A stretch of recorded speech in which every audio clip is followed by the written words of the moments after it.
লাশবাহী freezing গাড়িতে লামিয়ার নিথর দেহ। আস্থা, ভরসা আর পরম নির্ভরতার যে নাম বাবা, সেই বাবার রক্তের বিনিময়ে বৈষম্যহীন এই দেশে লামিয়া হয়তো স্বপ্ন বুনেছিল মুক্ত স্বাধীন আকাশে উঠবার। অথচ ভাগ্যের নির্মম পরিহাসে লামিয়ার সে ডানা যেন কাটা পড়ে বাবার কবর জিয়ারত করতে গিয়ে।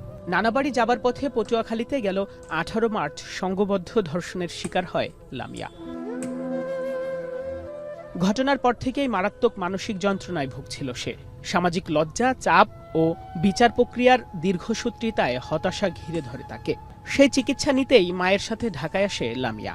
তবে চাপ সহ্য করতে না পেরে শনিবার রাত 10টার দিকে রাজধানীর শেখেরটেকের ভাড়া বাসায় তার নিজ কক্ষে গলায় ফাঁস দেয়।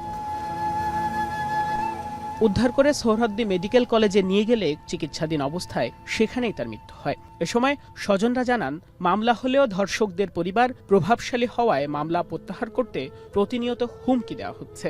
আর ও তো গ্রামের বাড়িতেই থাকতো। এক সপ্তাহ আগে আসছে ওরে ডাক্তার দেখানোর জন্য।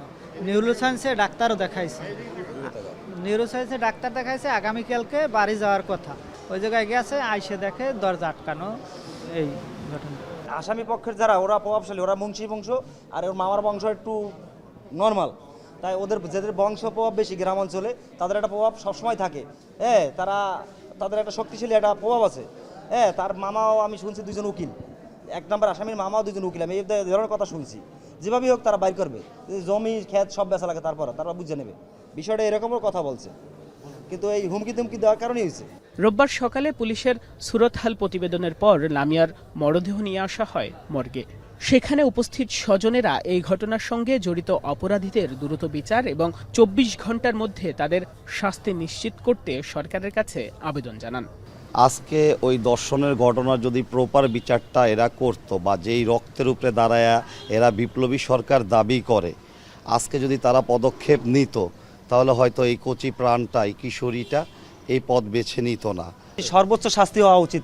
আগামী 24 ঘন্টার মধ্যে শাস্তি এই সরকার করা উচিত না। মাত্র কয়েক মাসের ব্যবধানে জুলাই আন্দোলনে স্বামী আর এখন আদরের কন্যা লামিয়াকে হারিয়ে শোকে বিহ্বল হয়ে পড়েন লামিয়ার মা। বাইজিদ সাদ, এখন, ঢাকা।